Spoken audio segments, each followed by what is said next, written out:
We have an Evolution 7 that we're using, which is made by Mitsubishi, and that's not going to even be available in North America until February, so we got one somehow early, which is cool. When I was first contracted to provide consultation services, I was asked to provide a wish list of the coolest cars anywhere on the planet, and I was told that pretty much price was no object. So if we could get them, what cars would we get?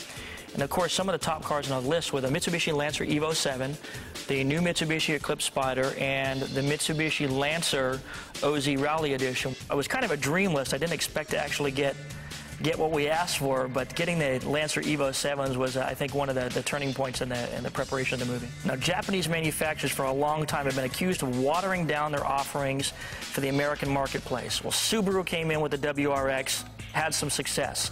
Mitsubishi, I think, was very savvy in saying, hey, let's bring a car even better than that to the U.S., and that's the Evo 7.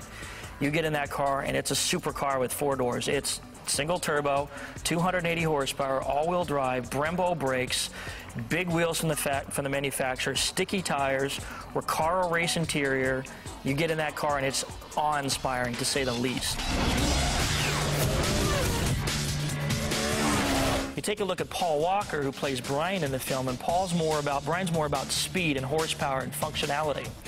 So his car, the Mitsubishi Evo 7, was deemed to be very appropriate for his character. It's high horsepower, it's fast, it's not going to be adorned with a lot of aftermarket accessories because it really comes from the factory exactly the way you want it. For the film, we've decided to really hop up the cars, and we're adding pretty much everything you can add to a car, just like you'd see on the street. We start off with body kits, and we find the world's greatest body kit manufacturers. We move on into tires and wheels. Of course, everybody changes tires and wheels. It's one of the first things they do. We move on to the interior of the car. We do everything from seats and racing seat belts to gauge packages to steering wheels, and then we get into audio video. Again, a big part of the Fast and Furious culture was the stylized accessories.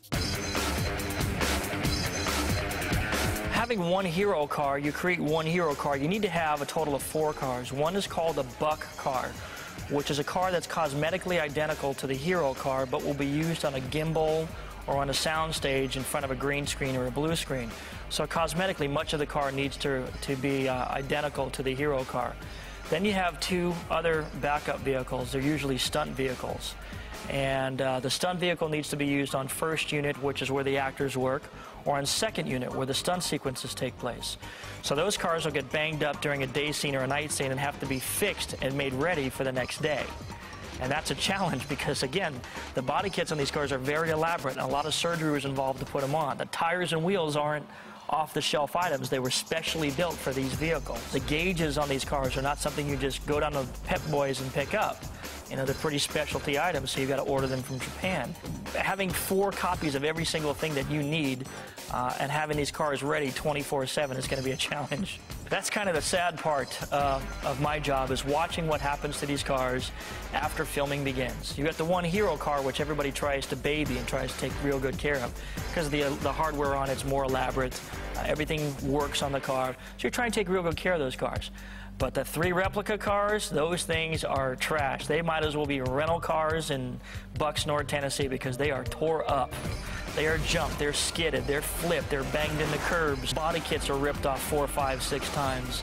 Hoods fly up, tires are burnt off. Special effects things are hooked up to the car. Camera rigs are hooked up to the car. I mean, I love cars. I love driving fast. I mean, if I'm not surfing, I'm usually racing around. So this job, it's really, I mean, not to sound so cheesy, but it really is a dream come true.